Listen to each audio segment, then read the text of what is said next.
जी आप हैं G M forex academy के यूट्यूब चैनल पे, जहाँ आप ये वीडियो देख रहे होंगे जी एम फॉरेक्स अकेडमी के फेसबुक पेज से।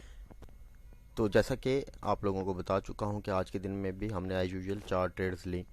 चारों में हमने 1:1 लिया। एक तो मार्केट आज के दिन में बहुत सिली थी, किसी भी कोई स्पेसिफिक पेयर में जिसमें हमारी जो है वो इंटरेक्शन हो, उसमें कोई अच्छी मूव नहीं दी। तो आज के दिन में हमने जिन करेंसीज को चूज़ किया ट्रेड करने के लिए, उनमें GBP, AUD, NZD और कैड थे। हाँ, चलते हैं अपने एनालिसिस की तरफ अपने GM फॉरेक्स अकेडमी के डिजिट्स मेथड के ग्रुप में, व्हाट्सएप ग्रुप में, जहाँ पे मैं आपको दिखाऊंगा कि आज के दिन में हमने जो एनालिसिस किए वो किस साइड पर किए। तो ये हमारे पास सुबह के वक्त जो है वो एनालिसिस आने शुरू हो गए थे, सुबह के वक्त ही। तो उसके बाद फर्दर फर्दर जो है वो डिफरेंट टाइम फ्रेम में स्टूडेंट्स ने अपने अपने एनालिसिस जो है वो भेजते रहे और उनको जो है वो रीचेक किया जाता रहा। तो यहाँ पे आपको किसी एक स्टूडेंट के चार्ट्स दिखा देता हूँ जिसमें हमने जो है वो एनालिसिस किए हों। चले इन्हीं के दिखा देता हूँ। तो यहाँ पर देखिए हमने जिन करेंसीज में ट्रेड ली उनमें GBP था, सेल साइड पर था। GBP में 4883 जो है वो आर्डर लगे हुए थे। उसके बाद ऑस्ट्रेलियन डॉलर में था, हम सेल साइड में थे, 1991 आर्डर लगे हुए थे। NZD में थे, हम सेल साइड पर थे, 627 आर्डर लगे हुए थे। उसके बाद कैड में थे, सेल साइड पर थे, 6179 आर्डर लगे हुए थे।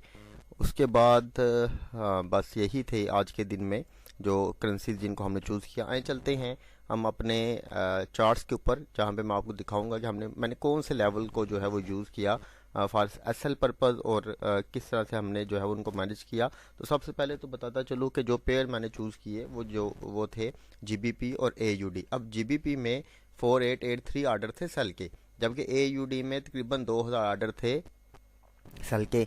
मगर अब यहाँ पे हमें पता है कि GBP में सेल की पावर ज़्यादा है, यहाँ पे जो है वो सेल की पावर कम है। मतलब कि AUD जो है वो स्टेबल है एज कम्पेयर टू GBP के। तो इस वजह से GBP को जो है GBP AUD को हमने सेल साइड पर जो है वो प्रिडिक्ट किया। ये जब मार्केट में तकरीबन तमाम करेंसीज ही यूनि डायरेक्शनल हो, तो उस सूरत में हम मोस्टली लेते ही 1:1 है। कभी कभार ये कंडीशन कभी कभार ज़्यादा भी बन जाती है, और डिपेंड करता है कि मार्केट क्या किस सिनेरियो में जो है वो चल रही है। तो उस हिसाब से हम जो है इसको मैनेज करते हैं। तो इस वजह से हमने GBP AUD को जो है वो सेल साइड पर ट्रेड किया। उसके बाद दूसरा पेयर है हमारे पास GBP और NZD का। GBP में भी वही बात कि इसमें 627 सेल के आर्डर थे, इसमें तकरीबन 5000 के लगभग सेल के आर्डर थे। इस वजह से हमने GBP NZD को भी सेल साइड पर ही चूज़ किया ट्रेड करने के लिए। तीसरा हमारे पास पेयर है GBP कैड का। अब यहाँ पर थोड़ा सा प्रॉब्लम आ गया, मतलब सिनेरियो चेंज हो गया कि अब GBP में तकरीबन 5000 के लगभग सेल के आर्डर, जबकि कैड में 6179 जो है वो सेल के आर्डर। यहाँ पर हमें ये पावर बताती है कि जो सेलिंग के आर्डर हैं कैड के ज़्यादा हैं। अब जब कैड सेल में साइड पर मूव करेगा तो GBP में बाइंग प्रेशर जो है वो प्रोड्यूस होगा। इस वजह से हमने इन पावर्स की वजह से हमने GBP कैड को बाय साइड पर ट्रेड किया। और उसके बाद आ जाते हैं थर्ड वन पेयर AUD और कैड का।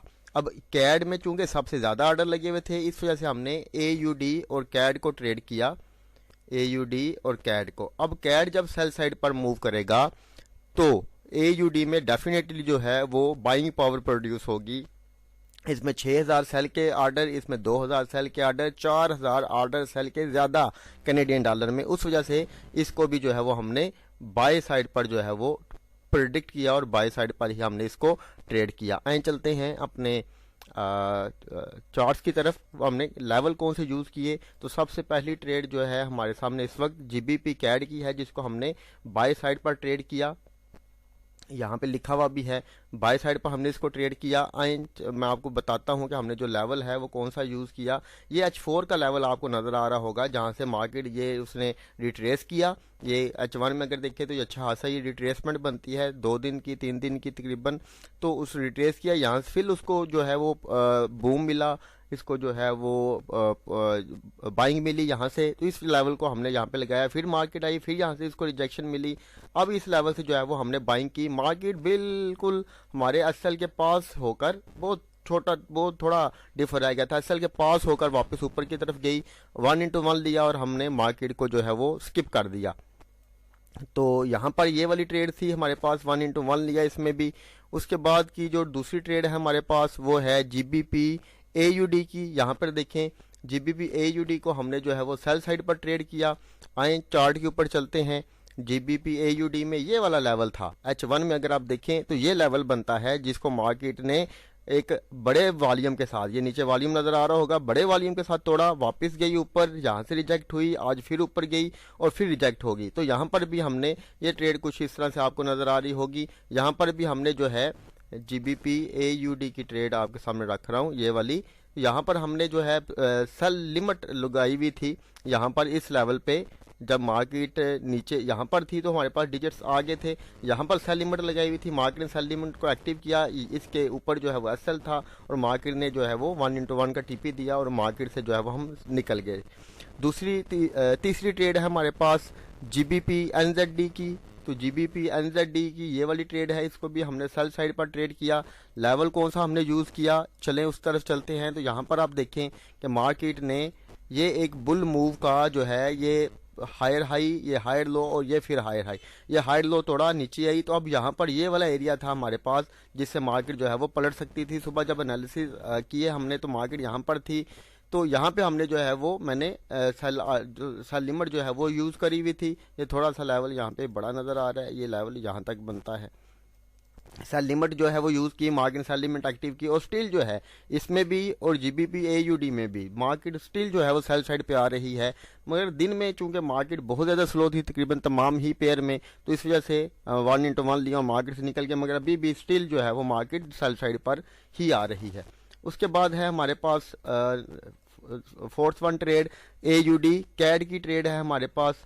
तो इसको भी हमने बाय साइड पर ट्रेड किया, वो बता चुका हूँ क्यों किया। एयूडी कैड की तरफ चलते हैं।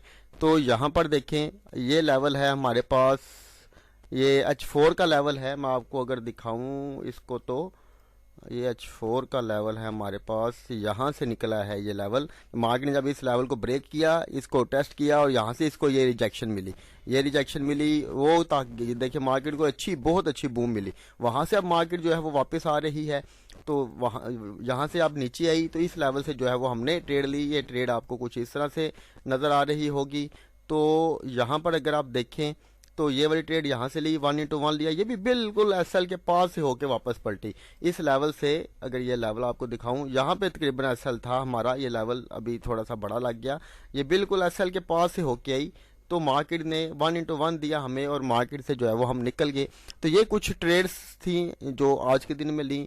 अब ये डेफिनेटली फिर वही बात करूंगा कि हमें मार्केट जो है वो अर्ली मॉर्निंग ये चीज़ें प्रेडिक्ट कर देती है कि हमने किन पेयर्स में जो है वो एंटर होना है और किन पेयर्स में हमें एंटर नहीं होना। मार्केट के आज स्लो होने की वजह से ज़्यादा गेन नहीं कर सके, 1/1 ही तकरीबन तमाम करेंसीज में गेन किया। उम्मीद करता हूँ आपको समझ आई होगी। बहुत शुक्रिया जी, अल्लाह हाफिज़।